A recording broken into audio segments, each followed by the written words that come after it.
आज हम पुरी जगन्नाथ की प्राचीन और सच कहूं तो काफी रहस्यमयी कथा पर बात करने वाले हैं। हाँ, नमस्कार। हमारे पास पुरी जगन्नाथ कथा रहस्य और चमत्कार लेख से कुछ जानकारी है।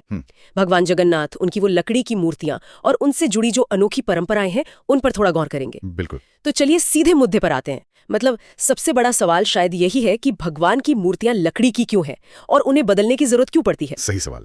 और ये कहानी, जैसा आपने कहा, सिर्फ एक मंदिर बनने की नहीं है।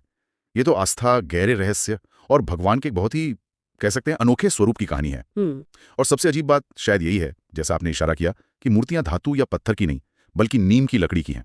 उन्हें दारू ब्रह्म कहते हैं। दारू ब्रह्म मतलब लकड़ी के रूप में साक्षात ब्रह्म। हाँ बिल्कुल, लकड़ी में ईश्वर का वास। अच्छा, तो ये कहानी शुरू कैसे हुई? मैंने सुना है राजा इंद्रद्युम्न के सपने से। जी। मालवा के राजा थे इंद्रद्युम्न।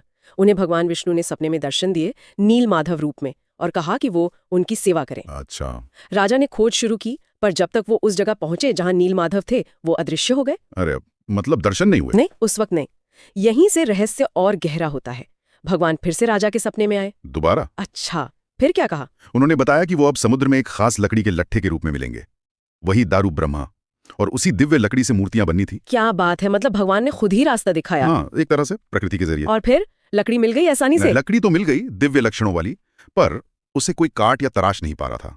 मतलब साधारण कारीगरों के बस की बात नहीं थी वो। अच्छा, ये भी अजीब है। हाँ, तब कहते हैं कि स्वयं विश्वकर्मा, जो देवताओं के शिल्पी हैं, वो एक बूढ़े कारीगर का रूप लेकर आए। ओहो, विश्वकर्मा जी खुद? जी, और उन्होंने एक शर्त रखी। शर्त? कैसी शर्त? उन्होंने कहा कि वो मूर्तियां एक बंद कमरे में बनाएंगे, 21 दिन लगेंगे, और जब तक काम पूरा ना हो कोई भी दरवाजा नहीं खोलेगा। बिल्कुल नहीं। 21 दिन बंद कमरे में?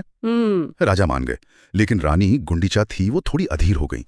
कमरे से कई दिनों तक कोई आवाज भी नहीं आई, तो चिंता बढ़ी। हाँ, ये तो स्वाभाविक है। तो राजा ने शायद रानी के कहने पर या अपनी उत्सुकतावश 14वें दिन ही दरवाजा खोल दिया, समय से पहले। अरे नहीं, फिर क्या हुआ? दरवाजा खुलते ही देखा कारीगर गायब, और सामने थी भगवान जगन्नाथ, उनके भाई बलभद्र और बहन सुभद्रा की अधूरी मूर्तियां। अधूरी मतलब उनके हाथ और पैर नहीं बने थे, बस धड़ और बड़ा सा चेहरा। तो ये जो स्वरूप आज हम देखते हैं वो अधूरा है क्योंकि काम बीच में रुक गया। बिल्कुल, लेकिन इसे फिर भगवान की इच्छा मान लिया गया, और शायद इसी अधूरेपन में एक गहरा संदेश है। भक्तों को लगता है कि भगवान पूर्णता के मोहताज नहीं है। ये तो बहुत गहरी बात है।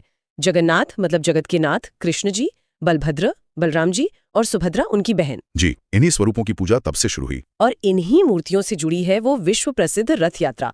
उसका क्या कनेक्शन है? हाँ, रथ यात्रा। मान्यता यह है कि भगवान जगन्नाथ, बलभद्र और सुभद्रा अपनी मौसी के घर जाते हैं, गुंडीचा मंदिर, रथों पर सवार होकर। अच्छा, वो गुंडीचा मंदिर यात्रा। जी, हर साल आषाढ़ महीने में ये यात्रा होती है। बहुत भव्य होती है। ये एक तरह से भगवान का भक्तों के बीच